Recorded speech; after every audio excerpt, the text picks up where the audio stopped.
Salut à tous, la team Orwell, tout même chaud pour Lyon Fan TV. Très très heureux les gars de vous retrouver pour une nouvelle vidéo. J'espère que vous allez bien.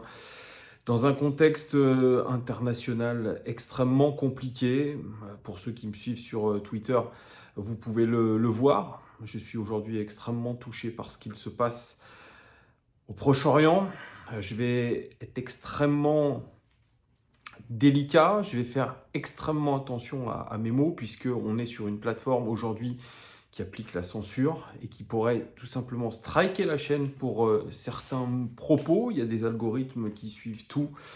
En tout cas, très très gros soutien, vraiment soutien contre un génocide à ciel ouvert qui est en train de se dérouler aux yeux du monde, sans qu'on puisse rien faire, à part crier notre douleur. Voilà, aujourd'hui, je suis touché par ce que je vois, par les images que je vois sur X, par cette situation. Il n'y a pas de mots. C'était une prison à ciel ouvert. Aujourd'hui, c'est un charnier à ciel ouvert. Ce sont les propos de Ronnie Broman. Voilà, tout simplement. Alors oui, il y a eu des atrocités, de la barbarie au préalable, mais je ne vais pas rentrer dans le détail. Aujourd'hui, ce qu'on voit, c'est impensable, inimaginable, comme si le diable était venu sur Terre. Alors, il y a bien sûr d'autres causes dans le monde, il y a d'autres massacres, d'autres génocides, tout ce que vous voulez. Mais moi, je vous parle de ce moment présent, voilà, où on peut rien faire. Donc, force à toute cette population. Vous avez mon soutien en tout cas, et on prie très très fort pour vous. Voilà. C'était un petit préambule à cette vidéo. Alors, hop, vous pouvez gagner ce maillot vintage jusqu'à demain. Dans le débrief, on fera le tirage au sort.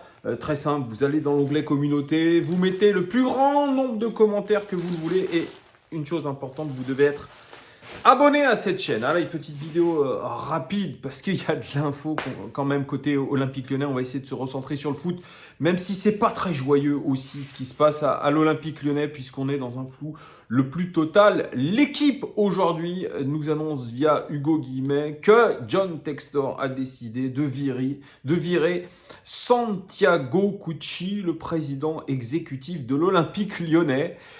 C'était à prévoir, c'est ce que je vous disais déjà dans pas mal de vidéos où je critiquais très fortement Santiago Cucci et sa communication désastreuse, sa présence aussi fantomatique à l'Olympique Lyonnais, son manque de charisme, son manque de clairvoyance aujourd'hui faisait qu'il était sur un siège éjectable. Était-ce une erreur de casting de la part de John Textor? Évidemment que c'était une erreur de casting. Aujourd'hui, c'est criant. Il n'a pas su imposer sa patte, il n'a pas su prendre des décisions, il n'était qu'un simple porte-parole du groupe Eagle, il n'était qu'un simple porte-parole de John Textor, et aujourd'hui, il paye l'addition, il va partir dans un mois.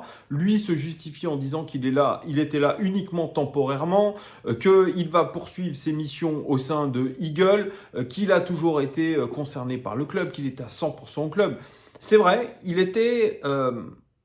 avait été recruté, de sources officielles, c'est ce qu'on nous avait dit, pour une durée déterminée. C'était une sorte d'intérim. Mais bon, je pense que quand John Textor l'a mis aux commandes, il ne s'imaginait pas finalement lui enlever ses fonctions aussi rapidement que ça. Il a été obligé de le faire après un début de saison cataclysmique où il faut évidemment changer des choses, et notamment au sein du board de l'Olympique Lyonnais. Ce sont des choses qui auraient dû être faites bien avant et qui vont être faites aujourd'hui. Il y a Vincent Ponceau qui a été exclu un petit peu de la direction du football, même s'il va diriger les féminines. Et puis, on a tous les départs quasiment des inconditionnels de Jean-Michel Aulas, de la squad, du staff de Jean-Michel Aulas, à savoir tous les directeurs généraux, les Thierry Sauvage, Emmanuel Sarabet, Patrick Iliou, notamment, qui sont partis, qui ont négocié leur départ. J'oublie Sam Primo aussi, qui était à la direction du marketing. Il reste très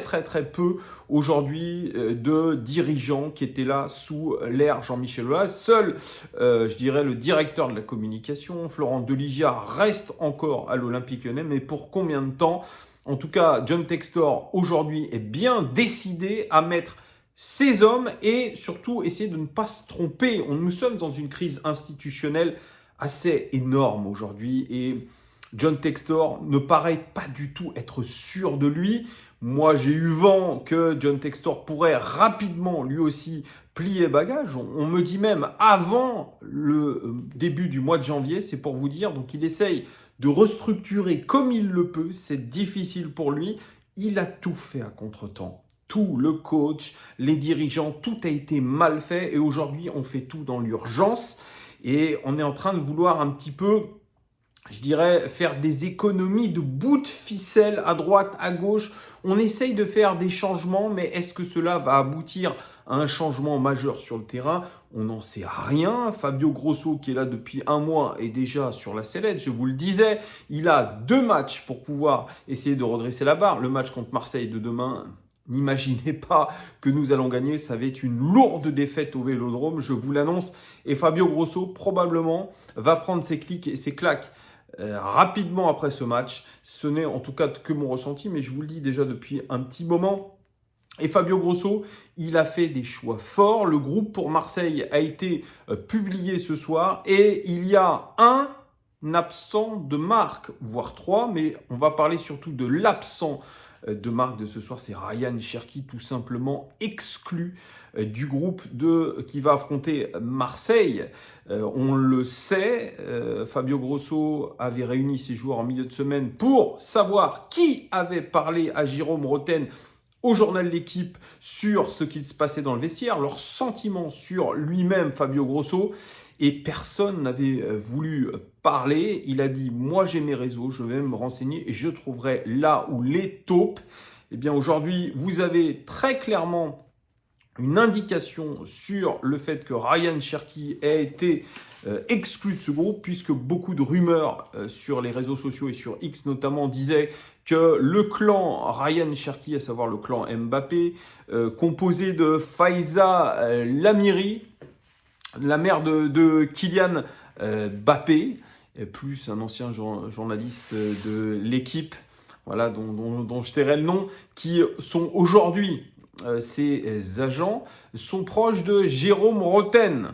Voilà, Jérôme Roten qui d'ailleurs s'est un petit peu vendu lui-même en parlant de Ryan Cherki comme la seule valeur marchande importante de l'effectif de l'Olympique Lyonnais, à qui il conseille grandement de partir, comme s'il voulait faire les entremetteurs. Donc aujourd'hui, très clairement, Ryan Cherki est ciblé. Fabio Grosso a fait jouer de ses importants réseaux et je pense que il ne faut pas négliger les réseaux de Fabio Grosso, interne au club et surtout externe au club. Je t'en dis pas plus, vous en conclurez ce que vous voulez. En tout cas, il a écarté Ryan Cherki. Et puis dans les 2 autres joueurs, Douye Kaletacar et Ainsley Maitland-Niles, sont les 2 joueurs qu'il a aussi exclus du groupe. Dans ces 2 joueurs, l'un des 2, c'est celui que j'ai croisé en ville. Je ne le dirai pas, mais vous avez été en grande majorité à avoir trouvé le nom de ce joueur. Et tiens, comme par hasard, il est exclu du groupe. Quand il m'a dit « It's not my problem », on a un joueur qui est non concerné. Donc Fabio Grosso veut, pour finalement peut-être ses ultimes minutes en tant que coach de l'Olympique Lyonnais, il veut créer quelque chose. Il veut en tout cas montrer qu'il est toujours le maître à bord en sélectionnant uniquement les joueurs qui ont envie de se battre pour ce club. Et il a tranché dans le vif. Douye Kaletacar d'ailleurs qui faisait une story, lui qui ne fait jamais de story sur Instagram. Il n'a que très peu de contenu. Il a fait une story tout à l'heure où il est avec sa femme et ses 2 enfants du côté de Fourvière où il a mis un hashtag family. Donc vous voyez, On a aujourd'hui des joueurs qui sont complètement en dehors des clous, qui ne croient plus du tout au projet de l'Olympique Lyonnais, qui ne veulent pas se battre pour le blason et qui sont écartés manu militari. D'ailleurs, ils sont convoqués demain, ces 3 joueurs, pour faire un entraînement au centre d'entraînement de l'Olympique Lyonnais, tous les 3, puisque voilà, il faut bien justifier leur salaire mirobolant à l'Olympique Lyonnais, 300 000 euros, on rappelle pour Ryan Cherki, plus de 250 000 euros par mois pour Douye Kaletacha, et puis Hensley Maitland-Nice qui a dû signer lui aussi pour quelque chose comme 250 000, 300 000 euros par mois à l'Olympique Lyonnais, donc des très gros salaires, des recrutements aussi de l'OL, Douye Kaletacha et Hensley Maitland-Nice sont des recrues phares de Mathieu Louis-Jean et de son fidèle écuyer Ben Charrier qui avait eu d'ailleurs des éloges. Oh là là, quel mercato vous nous avez fait, vous êtes des dieux, nanana. On nous les avait vendus comme des génies. Les mecs sont en fait des véritables pipes. Alors certains me diront « Oh mais Thomas, c'est pas eux qui ont fait le mercato, c'est John Textor. » Ben, à ce compte-là, si vous n'avez pas les mains libres, rendez aussi votre tablier. C'est un petit peu comme Santiago Cucci. T'as pas les mains libres, mon frérot.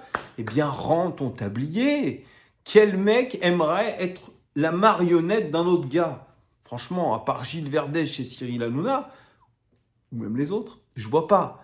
À un moment, soit vous êtes dans une entreprise, vous êtes dans un club pour pouvoir apporter des choses, donnez votre point de vue, apportez des choses concrètes. Soit sincèrement, ça ne sert à rien. Si vous êtes le porte-parole de quelqu'un ou si votre boss il fait tout à votre place, vous n'avez aucunement les mains libres, eh bien, ciao.